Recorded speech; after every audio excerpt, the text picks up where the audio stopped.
Morning light filtered through the thin bedroom curtains, illuminating the face of Elia Simone Williams.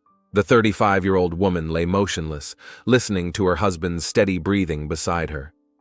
Damery slept soundly, as he always did after evenings spent with friends. A faint smell of whiskey and cigarettes wafted from him. Elia carefully got out of bed, trying not to wake her husband. In 12 years of marriage, she had learned to move silently in the mornings. In the kitchen, she turned on the coffee maker and took eggs out of the refrigerator for breakfast. Through the window, she could see the street of their small neighborhood in Miami Gardens, neat houses with tiny yards where neighbors were already watering their lawns. The alarm clock rang in the bedroom. Elia heard Damery toss and turn, then his heavy footsteps in the hallway. "Is the coffee ready?" he asked hoarsely, appearing in the kitchen in his boxers. The 45-year-old man still looked attractive, although his belly had become noticeably rounder and bags had formed under his eyes. "Of course, dear." Elia handed him a mug. "How did you sleep?" "Fine." Damery sat down at the table, rubbing his temples. "Listen, next week is our anniversary. 12 years, can you believe it?" Elia nodded, stirring the eggs in the pan. Of course she remembered. June 18th was a date impossible to forget.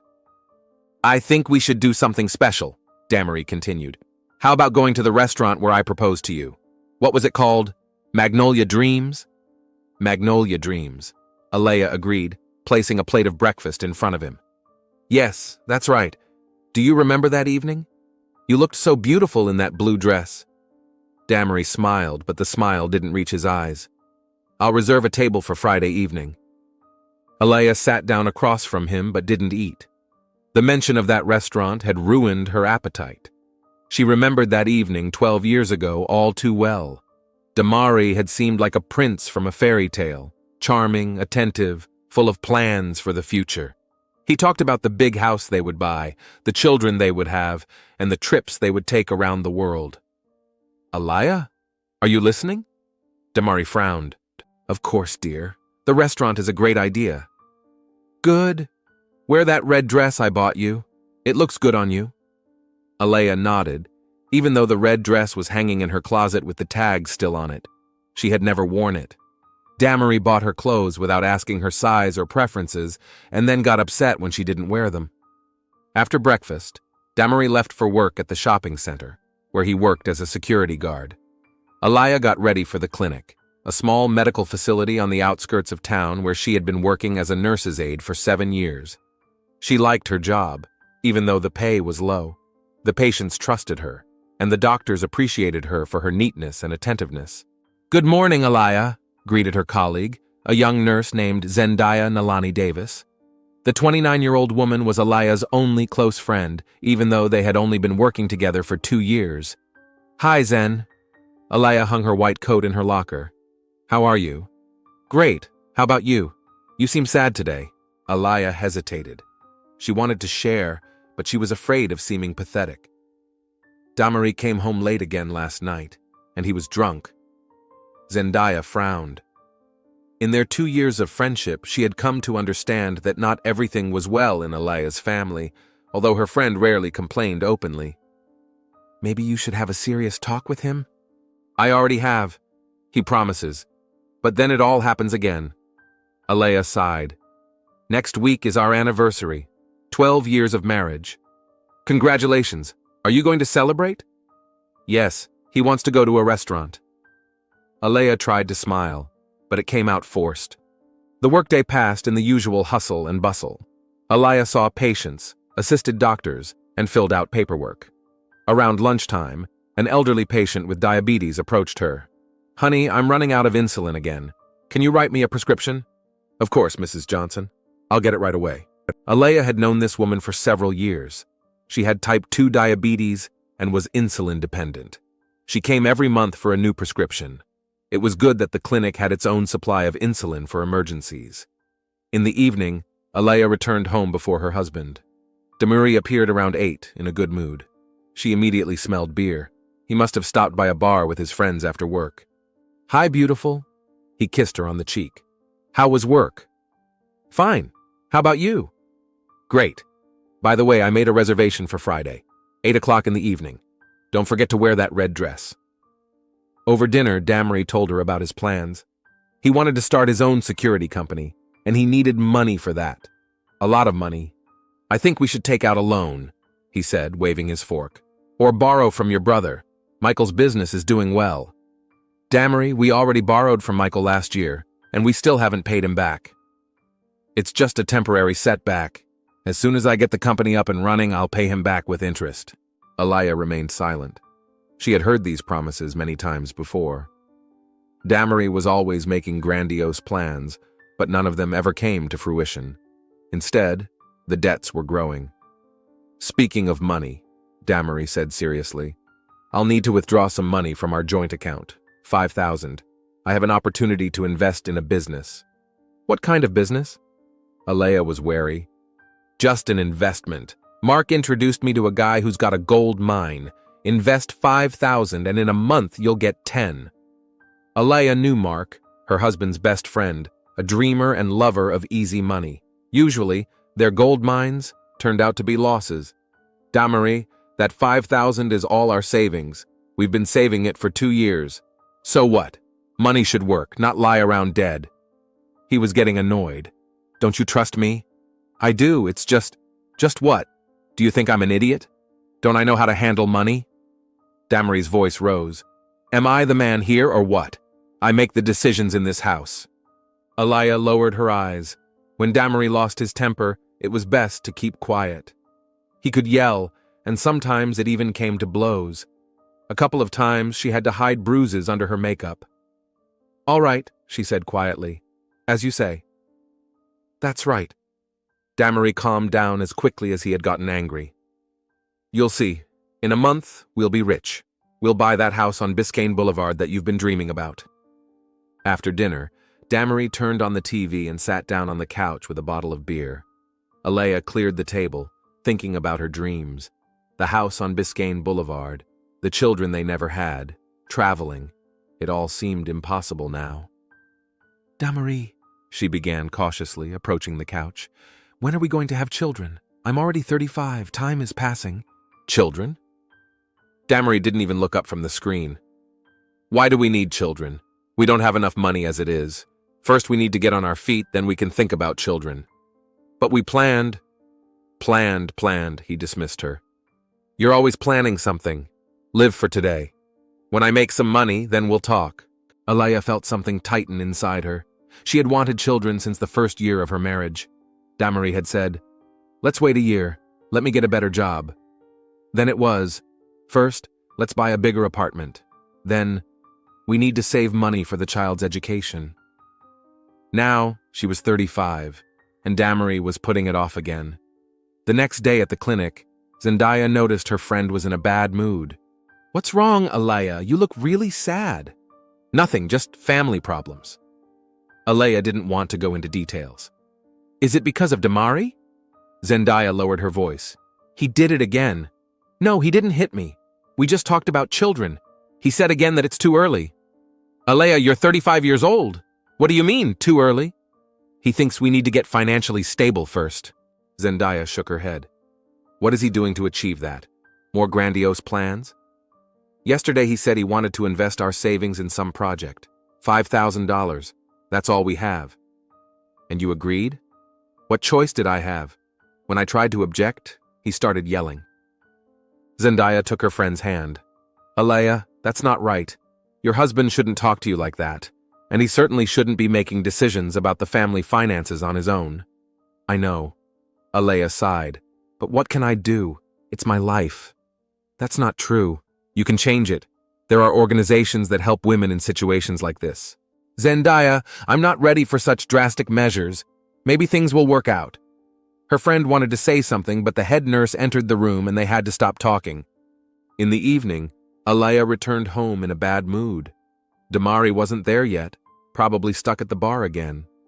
She sat down at the kitchen table with a cup of tea and tried to read a magazine, but her thoughts kept returning to her conversation with Zendaya. Around 10 o'clock, Damery arrived. He was drunker than usual, staggering and struggling to get the key into the lock. "Hello, beautiful," he announced loudly, bursting into the kitchen. "Did you miss your husband?" Alea grimaced at the smell of alcohol. Where were you? Out with the guys. Business. Damery plopped down on a chair. By the way, I'm going to the bank tomorrow to withdraw the 5,000. The project can't be delayed. Damery, maybe we should think about it some more? Think? He raised his head sharply. Think about what? Don't you trust me? I trust you, but… No buts! Damery slammed his fist on the table. I'm the man in this house. I earn the money, and I decide how to spend it. You're not the only one who earns money, Alea quietly objected. I work too. What do you earn? He snorted contemptuously. Pennies. Your salary isn't even enough to buy food, so shut up and stay out of men's business. Alea got up from the table. I'm going to bed. Stop! Damery grabbed her by the arm. Where are you going? I'm talking to you. Damery, you're drunk. Let's talk tomorrow. I said stop! He squeezed her wrist harder. You will listen to me when I speak. Alea tried to break free, but her husband held her tight. Tears welled up in her eyes from the pain. It hurts. Let go. Damery looked at his hand as if only now realizing what he was doing. He loosened his grip, and Alea immediately pulled her hand away. Red marks from his fingers remained on her wrist. I'm sorry, he muttered. I didn't mean to. I'm just very tired, and I had a few drinks. Alea said nothing and went to the bedroom. Damery remained in the kitchen with a bottle of beer. Lying in bed, Alea thought about her life. 12 years ago, she was a young girl full of hope. Damery seemed like the perfect man then, handsome, charming, ambitious. He promised her the world, and she believed every word. The first years of marriage were relatively happy. Damery tried hard, worked tirelessly, and they dreamed of the future. But gradually, dreams turned into empty promises, and promises turned into disappointment. Damery began to drink, became irritable and controlling. He began to blame everyone around him for his failures, his bosses, the government, circumstances, anything but himself. And she endured it all, hoping that everything would change, that he would once again become the man she fell in love with 12 years ago. The next morning, Damery woke up with a hangover and remembered nothing about yesterday's argument. At breakfast, he was even affectionate, apologizing for coming home late.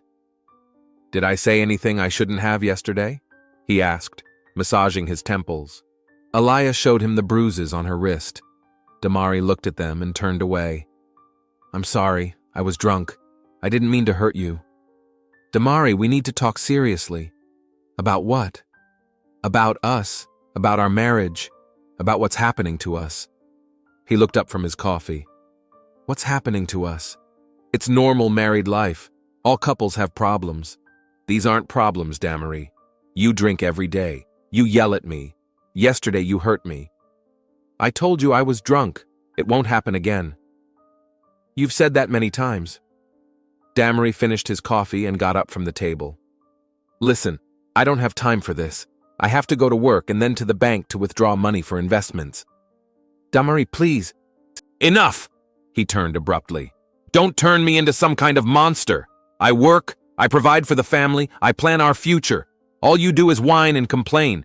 Maybe the problem isn't me, it's you? With that, he left, slamming the door behind him. Alea was left alone in the kitchen with empty cups and a bitter taste in her mouth. That evening, when Damery came home late and drunk again, Alea was already asleep, or pretending to be asleep. She heard him rummaging around in the kitchen, dropping things, swearing under his breath. Then he went into the bedroom and fell heavily onto the bed without even taking off his clothes. The next day, Alea decided to check their bank account online. What she saw made her blood run cold. The account was empty. Damery had indeed withdrawn all their savings, $5,000 that they had been saving for 2 years. She called him at work. Damery, I checked the account. Did you withdraw all the money? Yes, I told you. I invested it in a project. What project? At least give me the phone number of the people you're dealing with. Why do you need it? Don't you trust me? Damery, that was all our money. So what? In a month, there will be twice as much. Just be patient. Alea hung up, feeling rage rising inside her. She took a notebook out of her bag and began to write down her expenses for the last year. The picture that emerged was depressing. Damery spent more on alcohol and entertainment than she earned. All their joint savings went to his whims and dubious projects. In the evening, she tried to talk to her husband seriously, but he dismissed her. "Are you starting again? I'm tired of your whining. Other wives support their husbands, but you only criticize." "I'm not criticizing. I'm worried about our future." "Our future is my concern. You take care of the house and don't meddle in men's affairs." On Saturday, 3 days before their anniversary, Alea was tidying up the house. In Damarie's jeans pocket, she found some crumpled pieces of paper. Unfolding them, she saw IOUs. He owed various people a total of $8,000. The dates were recent. Some of the IOUs were from that week. Alea sat down on the bed, holding the papers in her trembling hands. So there had been no investments. Damarie had simply been gambling or betting, losing their joint savings and borrowing more money, and he had lied to her about golden opportunities and doubling their capital. She remembered Zendai's words about how life could be changed. She remembered her dreams of children, a house, a happy family. She remembered what she was like 12 years ago, a young girl who believed in love. Alea slowly got out of bed and went to the mirror. The reflection showed her a tired woman with dull eyes and premature wrinkles around her mouth. A woman who had lived too long with someone else's life, someone else's dreams, someone else's promises. Monday began like any other workday. Alea arrived at the clinic earlier than usual, before 7 in the morning. The building was quiet. The first patients would not arrive for another hour. She walked to her workstation and turned on her computer. The medical database menu appeared on the screen. Alea entered her password and opened the endocrinology section. She had been working with diabetic patients for many years, but now she needed more detailed information about treatment protocols. She opened the file, Insulin Therapy, Dosages and Contraindications. Page after page flashed by with treatment regimens, dosage tables, and descriptions of side effects. Alea carefully read the section on insulin overdose in healthy people. Exceeding the therapeutic dose of insulin in people without diabetes can lead to a sharp drop in blood glucose levels, hypoglycemic coma. Without immediate medical attention, death from cardiac arrest will occur. The lethal dose for an adult weighing 70 kilograms is approximately 100 units of rapid-acting insulin. Alea reread the paragraph several times, memorizing the numbers. Damarie weighed about 80 kilograms, which meant the dose would have to be higher. She opened her calculator and quickly did the math. 120 units should be enough. "Alea, you're early today." Zendaya entered the office with a cup of coffee in her hands. Alea quickly closed the medical database and turned to her friend with a smile. "I couldn't sleep. I decided to come in early to prepare for the workday." "Is it because of family problems?" Zendaya sat down at the next desk. "You look tired." "A little, but it's nothing, I'll be fine." Alea turned on the printer and began printing out the day's patient schedule. "By the way, tomorrow is my and Damarie's anniversary. We're going to a restaurant." "How romantic. Maybe it will help you work things out." "Maybe." Alea tried to make her voice sound natural. "Time will tell." Throughout the day, Alea saw patients, assisted doctors, and filled out medical records. Around 2 o'clock, Mrs. Johnson, an elderly woman with diabetes and a regular patient at the clinic, came in. "Hello, dear. I need to check my sugar and get an insulin injection." "Of course, Mrs. Johnson. Please have a seat." Alea took the glucometer and measured the patient's blood sugar level. It was high, 14 units, when the normal range is 7. "You need an injection," Alea said, taking a vial of insulin from the refrigerator. 10 units of fast-acting insulin. She drew the medicine into the syringe and injected it into Mrs. Johnson's shoulder. The woman didn't even flinch. She had grown accustomed to injections over the years of her illness. "Thank you, dear. You're always so careful. Some nurses' hands shake, but yours are steady as a surgeon's." After the patient left, Alea lingered in the treatment room. She looked at the refrigerator where the medicines were kept. There were several vials of fast-acting insulin. The drug was used often, so there was always a large supply. Alea looked around. The hallway was quiet. Her colleagues were seeing patients in other rooms. She opened the refrigerator and took out a vial of insulin. The drug was in a cardboard box labeled Humulin R, fast-acting insulin, 100 units per vial. She hid the package in her coat pocket and left the office. Her heart was racing, but Alaya remained calm on the outside. At the end of the day, she would transfer the vial to her purse and take it home tomorrow. In the evening, Damery returned from work in high spirits. He hummed a song and even helped Alaya set the table. "You know, I finally booked a table at the restaurant for Wednesday," he said over dinner. 8 o'clock, as planned. Jalen will be our waiter. Remember him? He's been working there for years. I remember. Alaya nodded. Jalen Thompson had indeed worked at Magnolia Dreams for a very long time. He was the one who had served their table 12 years ago when Damery had proposed. He said he'd give us the same table, in the corner, by the window. Romantic, isn't it? Very romantic. Alaya tried to smile, but inside she felt sick. That table, those memories, it all seemed like a cruel joke. "Did you remember the red dress? I want you to look stunning." "I haven't forgotten. I'll try it on tomorrow." "Great. It'll be an unforgettable evening, you'll see." Damery was right. The evening would indeed be unforgettable, but not at all as he had imagined. On Tuesday morning, Alaya woke up with a heavy feeling in her chest. There was only one day left until the anniversary. She took the insulin vial out of her purse and hid it in a drawer under her underwear. Tomorrow evening, she would take it with her to the restaurant. At work, Alaya tried to act normal, but Zendaya noticed her nervousness anyway. "Are you worried about tomorrow's dinner?" her friend asked during lunch break. "A little.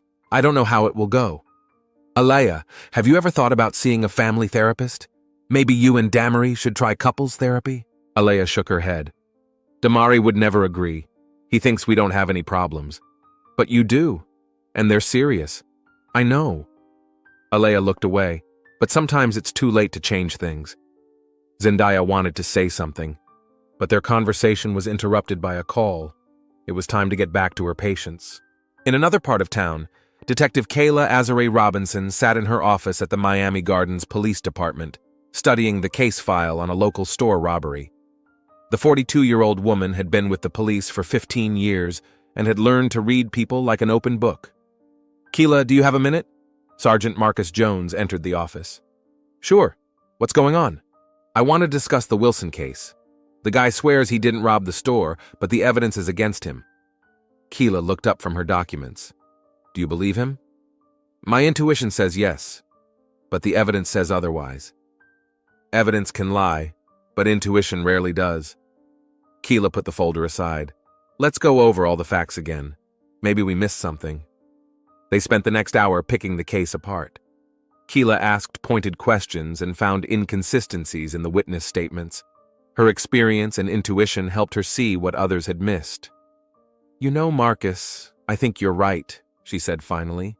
"Wilson didn't rob the store. We need to find the real killer." "What makes you so sure?" "Experience. 15 years on the job has taught me to know when someone is lying, and this guy is telling the truth." The sergeant nodded. He knew he could rely on Kayla's intuition. She had solved more cases than any other detective in the department. After work, Kayla drove home to her small apartment. She lived alone. Her marriage had ended 5 years ago, and she had no children. Her job was her whole life, but she didn't complain.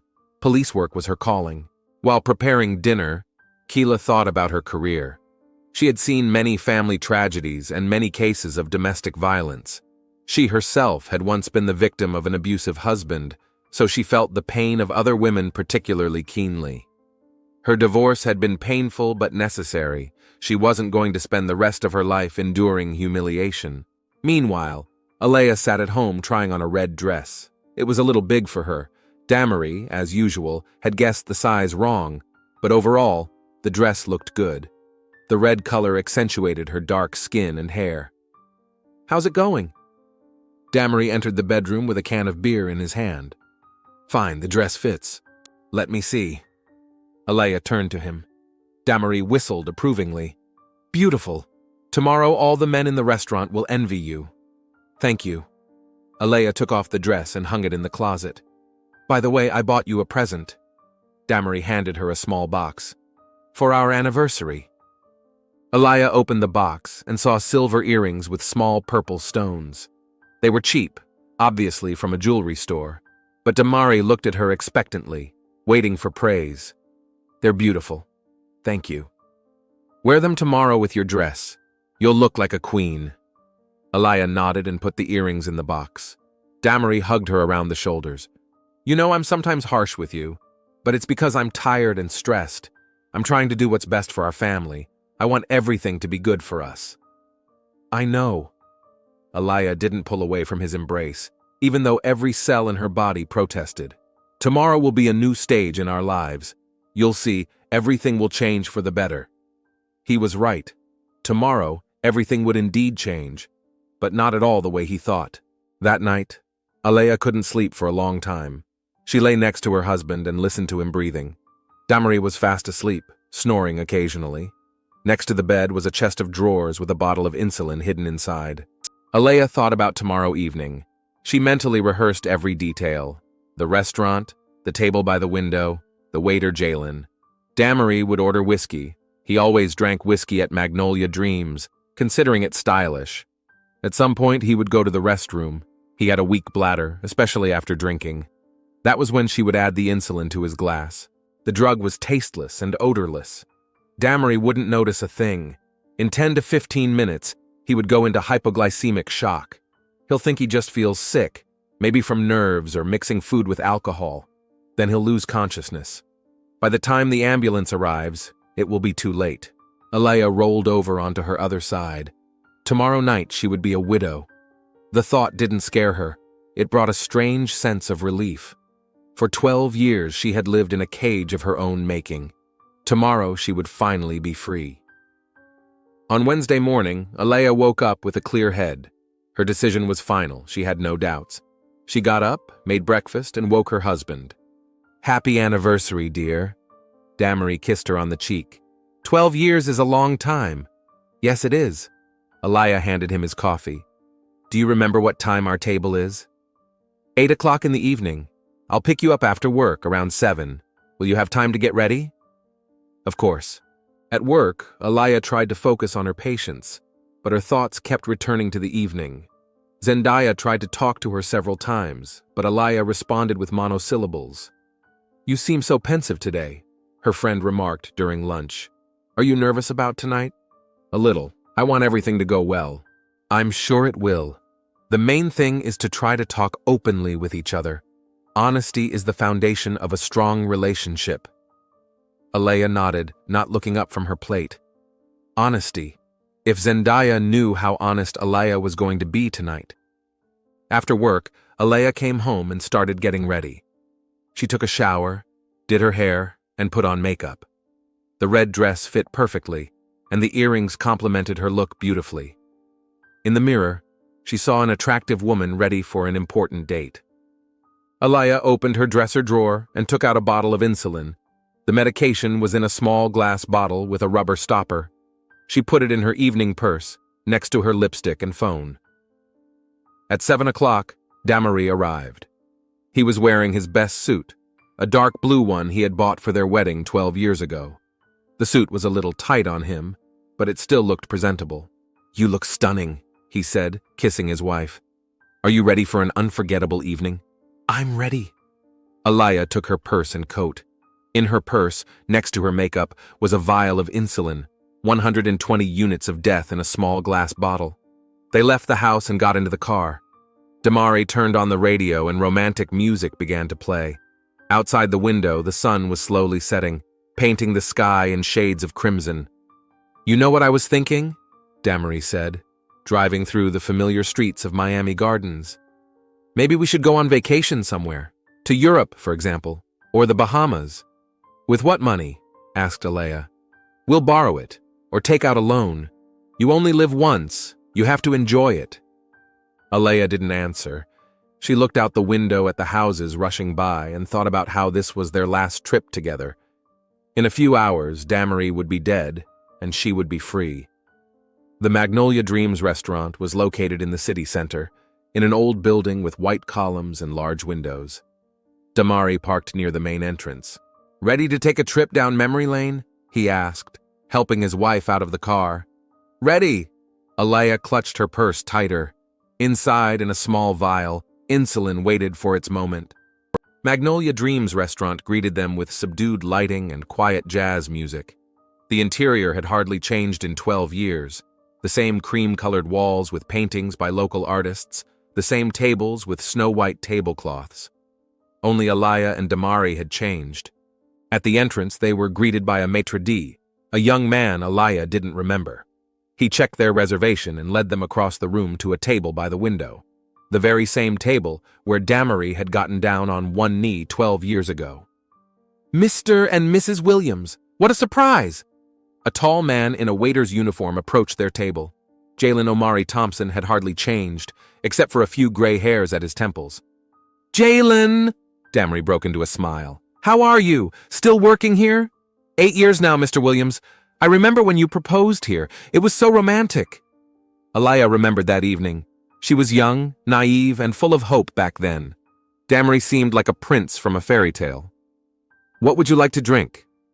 Jalen pulled out a chair for Alaya. "Whiskey for me. Jack Daniels double." Damari unbuttoned his jacket. "White wine for my wife." "Excellent choice. I'll be right with you." When the waiter left, Damari looked around the room. "Remember when we first came here? You were wearing a blue dress. I was so nervous I almost dropped the ring." "I remember." Alaya didn't pull her hand away, even though her husband's touch repulsed her.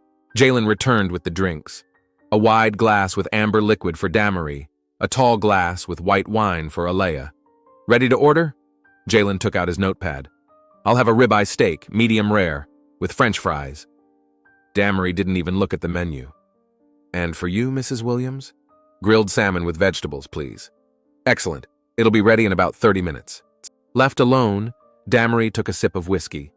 "Listen, do you remember Cynthia Davis? She's over there at the bar. She's aged, of course, but she's still got it." Alaya followed his gaze. Standing at the bar was their former acquaintance, a woman in her 40s wearing a tight red dress. She was a hot thing back then. Damari couldn't take his eyes off her. "I wonder if she's married." Alaya felt a pang of jealousy. "I don't know. Maybe we should go say hi?" "Damari, we came here to celebrate our anniversary, not your high school crushes." He looked at his wife in surprise. "Okay, don't be angry. Just nostalgia." A young waitress approached their table, a pretty girl of about 25 with a flirtatious smile.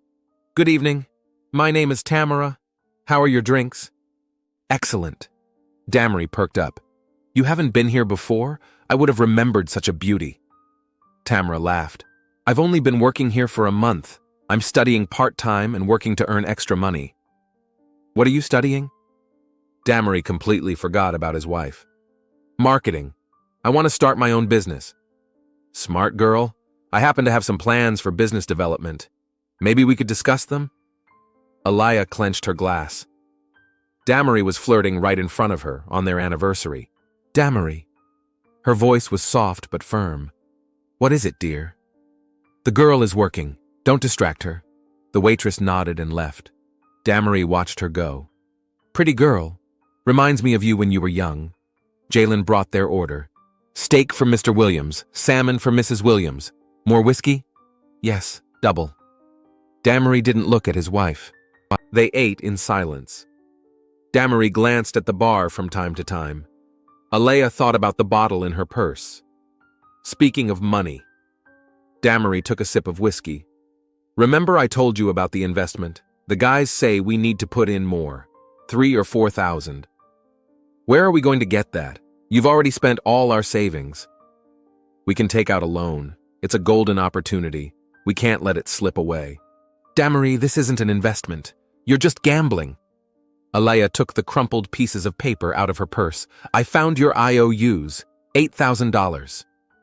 Damari's face darkened. "You were going through my things?" "I was washing your jeans. The papers fell out. And now what? Are you going to lecture me?" His voice grew louder. "I'm a grown man. I have a right to spend my money. That was our family savings." "Ours?" Damari snorted. "You earn pennies and I support the family." "You know what, Damari? I'm tired of listening to this. And I'm tired of your whining.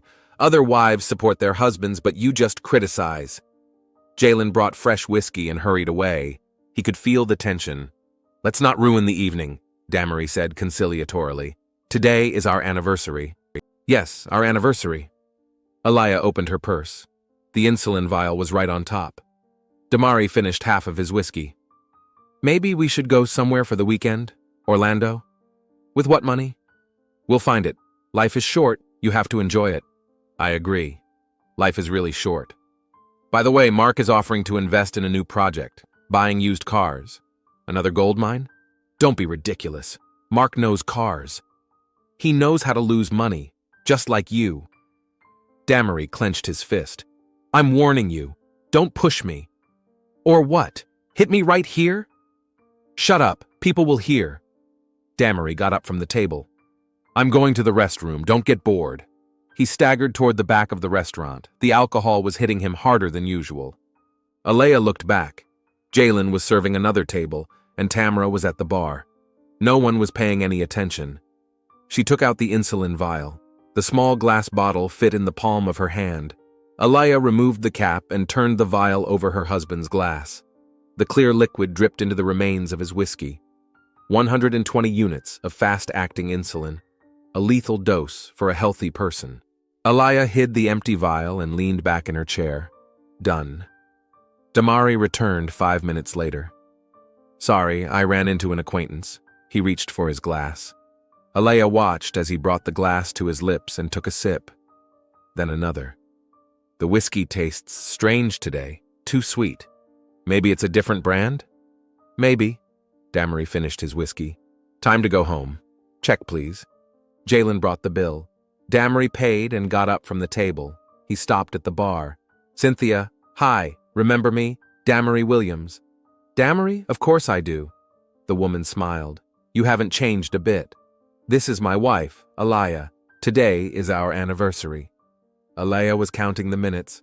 7 minutes had passed since Damari drank the poisoned whiskey. Do you remember the prom? Cynthia laughed. You fell on the dance floor. How could I forget? Damari laughed, but his voice sounded strange. Actually, my head is spinning. I drank too much. Alaya became alarmed. It was starting. Maybe we should go home? She suggested. Yes, probably. Damari rubbed his forehead. I don't feel well. You look pale, Cynthia remarked. Would you like some water? The bartender brought a glass. Damari drank it in one gulp, but it didn't help. His face turned even paler, and sweat broke out on his forehead. Damari, what's wrong? Alaya took her husband by the arm. I don't know. My heart is beating strangely, and it's hard to breathe. Classic symptoms of hypoglycemia. The drop in sugar was causing oxygen deprivation. Should we call an ambulance? Cynthia suggested. No, I'm just tired. Damari tried to smile. It'll pass. But a minute later, it got worse. Damari clutched his chest and doubled over. It hurts. My heart hurts. Damari! Alaya caught her husband. What's happening? I can't breathe. His face turned gray. Jalen approached them. What happened? My husband is not well. I think he's having a heart attack. We'll call an ambulance. Damari grabbed his throat. I can't breathe. Then his legs gave way and he collapsed. His body convulsed, then fell still. Damari! Alaya knelt beside him. Can you hear me? But Damari Trevon Williams heard nothing more. The insulin had stopped his heart forever. Panic broke out in the restaurant. Jalen spoke to the ambulance dispatcher. The ambulance will be there in 5 minutes. Thank you. Alaya sat next to the body, pretending to be in grief. Damari, hang on. Help is on the way. The ambulance arrived 7 minutes later, followed by the police. Among the officers was Detective Kayla Azare Robinson. What do we have? She asked. A 45-year-old man, sudden death. The wife says it was a heart attack. Kayla looked around the scene. Everything looked normal, but something about the woman's behavior was alarming. Mrs. Williams, my condolences. Can you tell me what happened? We were having dinner. Our anniversary. Alaya sobbed. Damari felt ill. He said his heart hurt. Then he collapsed. Did your husband have heart problems?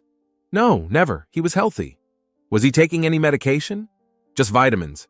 Keela wrote down the answers, studying the woman's face. The widow answered correctly, but something seemed off. What did you eat and drink? I had salmon and wine. Damari had steak and whiskey. How much did he drink? 2 glasses, maybe a little more. Keela nodded. So far, everything looked normal. A sudden death from a heart attack. We need to perform an autopsy. Standard procedure. Of course, do what you need to do. The body was taken to the morgue, and witnesses were questioned. 2 hours later, only the detective and Alea remained. Can I drive you home? Thanks, but I have my car. Are you sure you can drive? I'll be fine. Alea took her purse with the empty vial. When will the results be ready? In a day or 2. I'll be in touch. The autopsy was performed the next day. Cardiac arrest, cause undetermined. No poisons were found. The insulin had completely decomposed. The conclusion is death from acute heart failure, the expert reported, possibly triggered by alcohol. Keela decided to talk to the widow again. Alea opened the door in a black dress, her eyes red. Detective Robinson, what happened? I want to tell you the results of the autopsy. They sat down in the living room. Your husband died of heart failure. No signs of violence were found. So, a heart attack? It appears so. The case is being closed as death by natural causes. Alea nodded. Thank you. Kayla stood up but paused at the door. One last question. Do you work in medicine? Yes, I'm a nurse's aide. Why? Do you have access to medication? Some, under a doctor's supervision. Alea became wary. Why? Just a routine check. Keela looked closely into the woman's eyes. You know, I've been a detective for 15 years. I've learned to sense when something's wrong. What do you mean? I think you know more than you're telling me, but I don't have any proof. Keela opened the door. Be careful, Mrs. Williams. I'll be watching you. Alea closed the door and leaned against it. The detective left, but her last words still rang in her ears. I'll be watching you. She went into her bedroom and opened the closet. The red dress she had worn last night was hanging on a hanger. Alea took it down and folded it neatly into a box. She would never wear it again. She took an empty insulin vial out of her purse. The small glass bottle was the only piece of evidence that could give her away. Alea went into the bathroom and smashed the vial on the tile floor. She flushed the shards down the toilet and threw the remains in the trash can with the other garbage. There were no traces left. The perfect crime. She sat down on the bed she had shared with Damery just yesterday and looked at her reflection in the mirror. A 35-year-old widow, free from 12 years of nightmare. A new life lay ahead of her, without humiliation, without control, without constant fear. On the nightstand lay Damery's promissory notes for $8,000. Now it was no longer her problem. A widow is not obliged to pay her husband's debts out of her own pocket. Alea took the receipts and tore them into small pieces. Let the creditors look for their money elsewhere. The blanket was cool, even though the sun was beating down on the window. How nice, Alea thought. How peaceful.